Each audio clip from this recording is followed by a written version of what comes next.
আসসালামু আলাইকুম রহমতুল্লাহি বারাকাতুহু।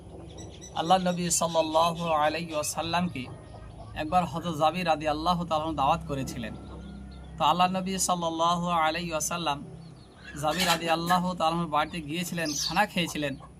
তো জাবির রাদিয়াল্লাহু তাআলা বললেন, আল্লাহর নবী, আমার বাড়িতে একটা খেজুর গাছ আছে, ওই খেজুর গাছে কিন্তু কোনো রকমেই ফসল ঠিক মতন হয় না এবং তাতে কোনো বরকত আসে না।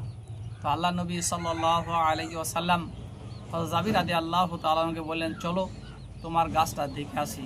তো আল্লাহ নবী সাল্লাল্লাহু তাআলা আলাইহি ওয়াসাল্লাম যখন গেলেন, গাছের দিকে যখন তাকিয়ে দেখলেন যে গাছের ওপরে একটা হাড্ডি বাঁধা রয়েছে, পড়ে রয়েছে, ঝুলে রয়েছে। আল্লাহ নবী সাল্লাল্লাহু আলাইহি ওয়াসাল্লাম এক সাহাবা রাদিয়াল্লাহু তাআলাকে বললেন, তুমি খেজুর গাছে ওঠো এবং ওই হাড্ডিটাকে পেড়ে নিয়ে এসো।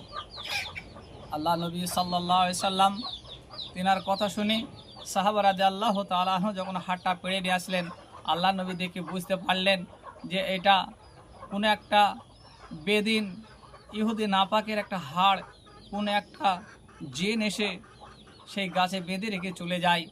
এই জন্যে ওই গাছে ফসল কমে যায় এবং বরকত কমে যায়।